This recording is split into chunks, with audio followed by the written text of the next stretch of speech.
Tonight's book review is going to be on Burnham's Celestial Handbook.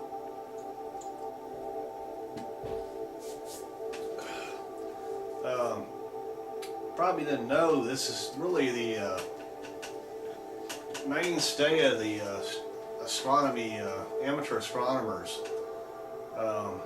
It's 3 volumes, and it was wrote by Robert Burnham Jr. It's put out by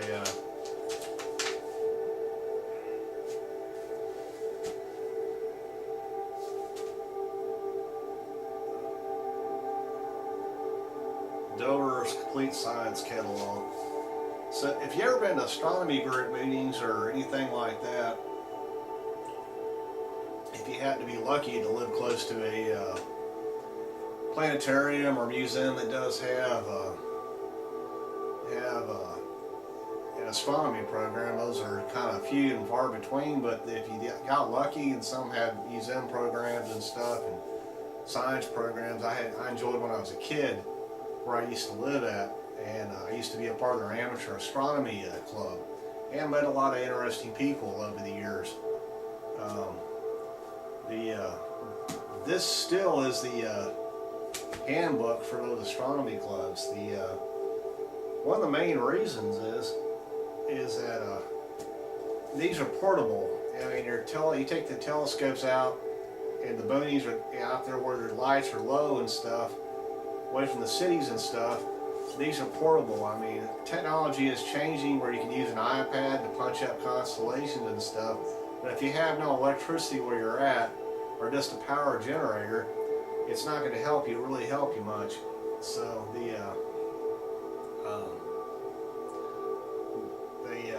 these are still very handy because they're portable and reliable. You may not have electricity and stuff wherever you do your amateur observation, but these are geared for the amateur astronomer and intermediate range astronomer.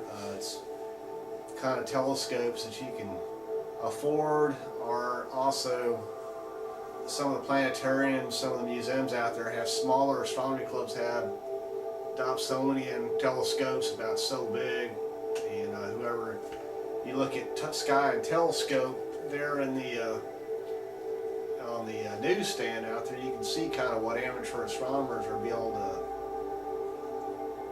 to put out there. A lot of those are put out there by small businesses or university professors and stuff that retired or decided they weren't making enough money, and it's trying to develop telescopes.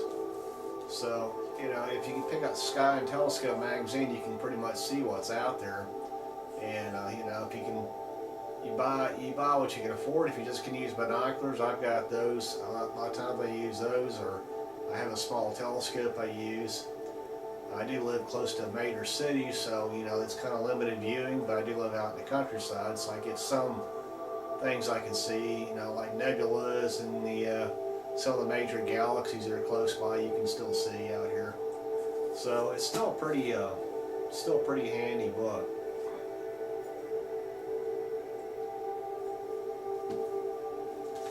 I just recently bought 2 of these. It's originally the one I originally had when I bought back in the 80s was this one here. This is in softback, but they do sell these now in hardback. So these are, if you can get it in hardback, I would recommend doing that, because the softbacks can get pretty worn out or torn and stuff if you're doing a lot of amateur astronomy and stuff, or you got in the field.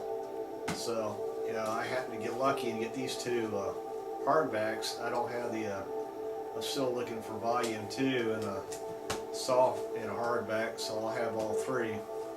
But I bought these back in the 1980s, back when they were, I was in the amateur astronomy.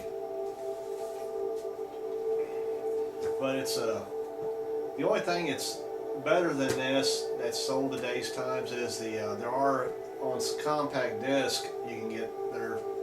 Some people put a lot of the Hubble images and stuff like that that you can type up on a computer, but you can't take that computer with you. But I mean, it's a good base for whatever you want to study for the evening and look it up, and then take these with you so you know what you'd want to look at.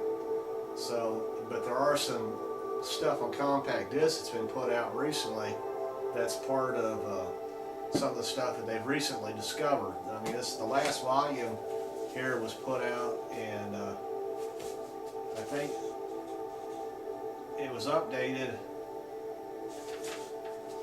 and this one was put out in '78. So, yeah, there's a lot of stuff that's happened in astronomy since then, but a lot of this stuff is based on Webster Hubble's data. Well, quite a few of the pictures in here from that era, they're good pictures, but they're black and white. But I mean, he did extensive research into observational astronomy. He had the best telescopes at the time.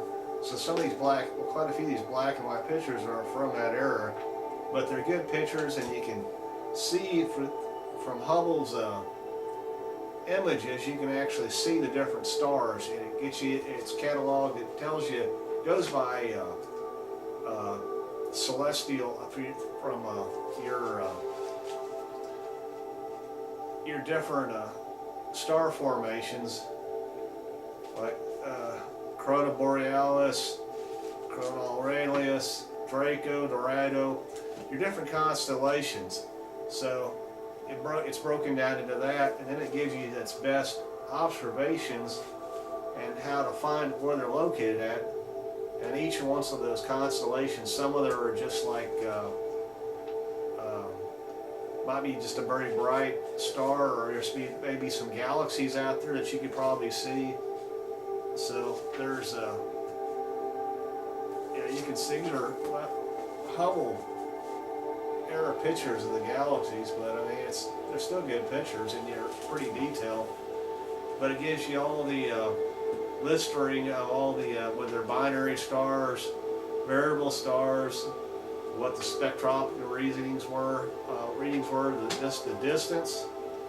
Hubble was able to calculate distance, and so he put that in here also. So that's why it's based in, plus Burnham's research himself.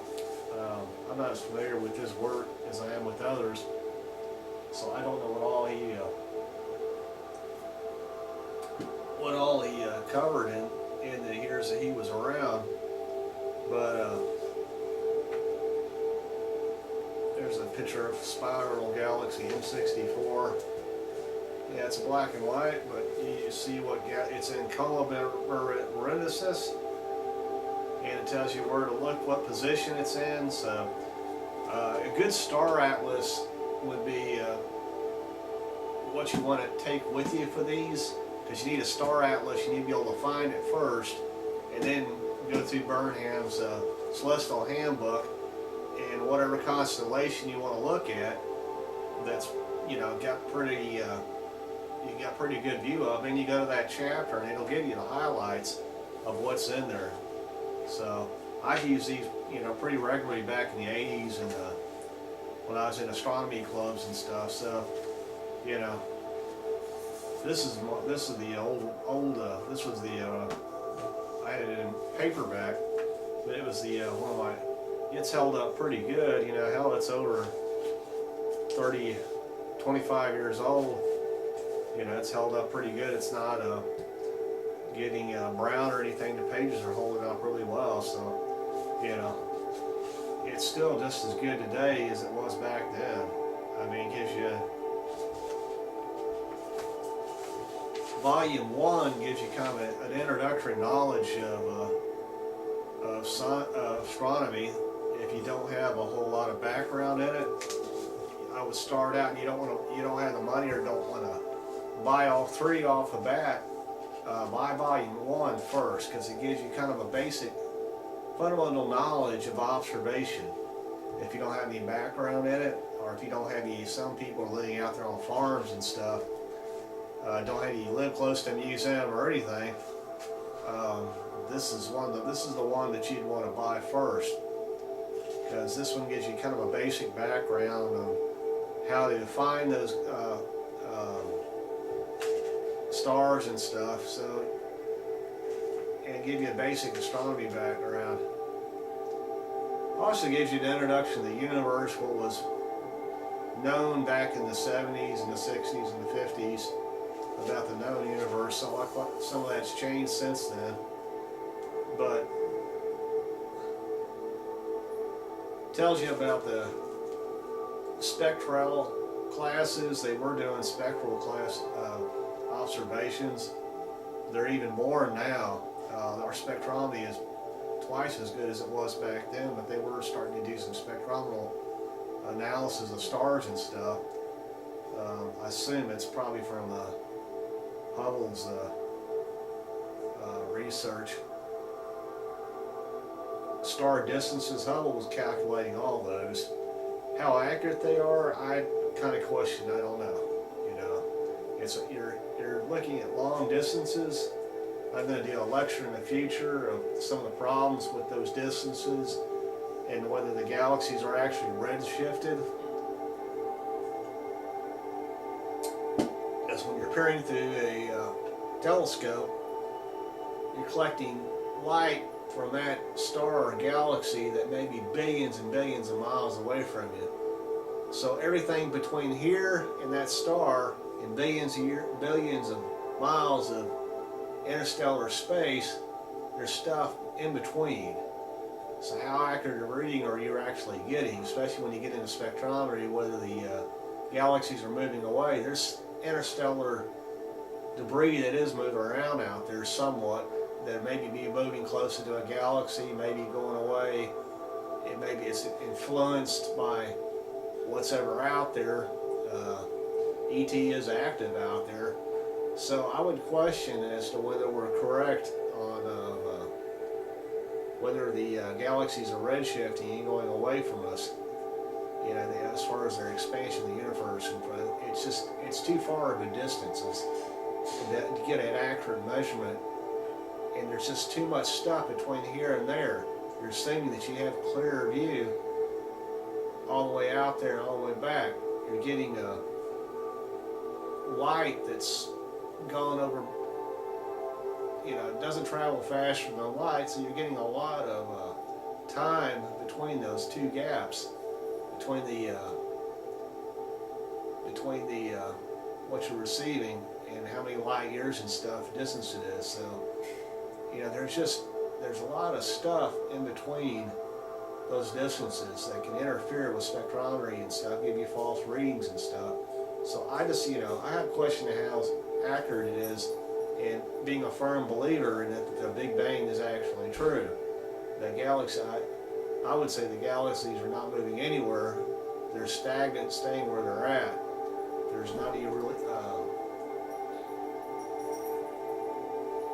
more in a steady state. And then the question you have to ask is how they got out there. But anyways, getting back to the book.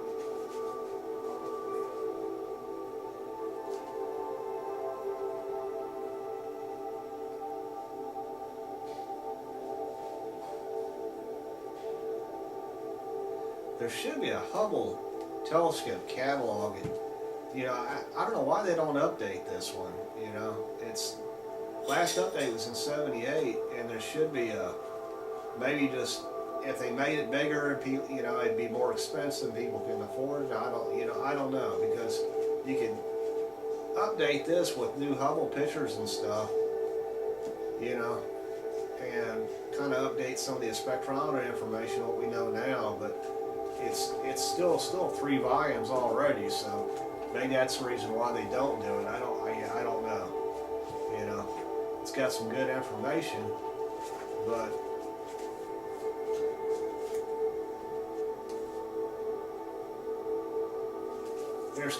this is what Webster Hubble was looking at when you're looking through stars in those big telescopes. You know, all you're getting is black dots. They didn't have color pictures back then, but you had a pretty good crisp pictures of what the stars were and where they were at, and if there's any stars behind, small ones or whatever. So, you know, you get a kind of, even with what Hubble had, it was still pretty good viewing for what he had to use back then.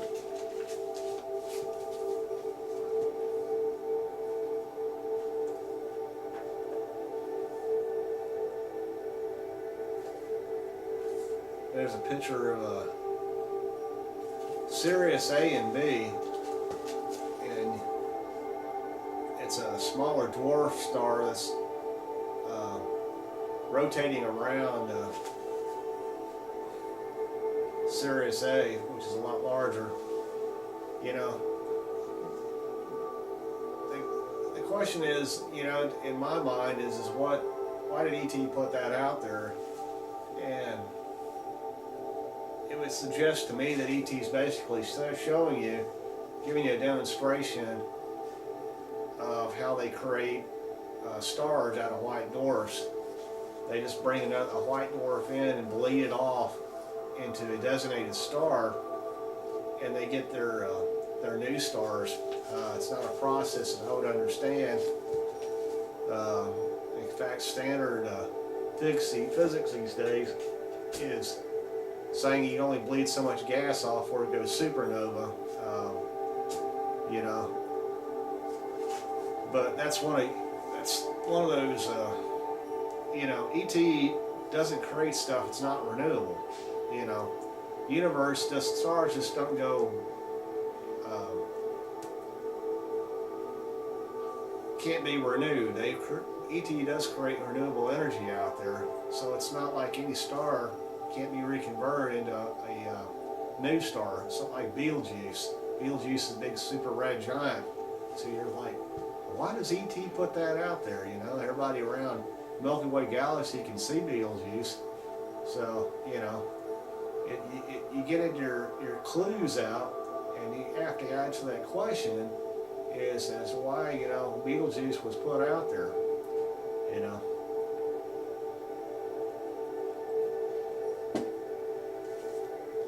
But anyways,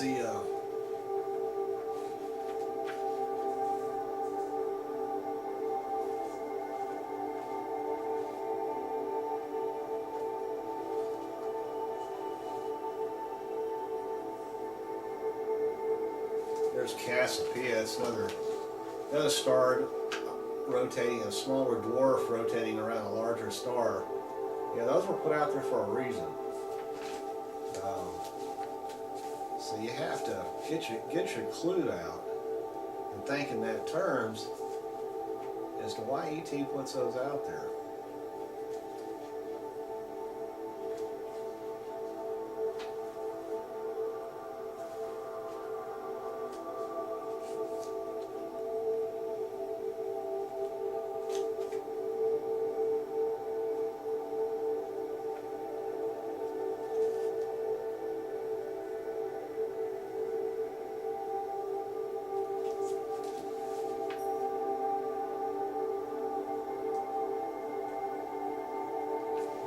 There's kind of pretty typical of your viewing observational choices in there. It tells you whether it's a cluster, it's a star, what's its magnitude, it's variable, whether it's a variable star. So you got quite a bit of information on just one star peg out there. You know, depending on what kind of telescope you buy as to how many you can actually see. But these, even if you don't have a real large telescope, but you look close to a museum that does, or astronomy club, sometimes you can pick up stuff here that maybe normally you couldn't pick up, but you can still pick it up later, you know, at an astronomy club or something, or a museum. I used museum telescopes because we had the big 20-inch refractors and Newtonians and all kinds of. We had a pretty good range of telescopes for just, you know, amateur observation. It suited us just fine. And you also got to meet quite a few neat people, you know, that you normally wouldn't see out there or meet.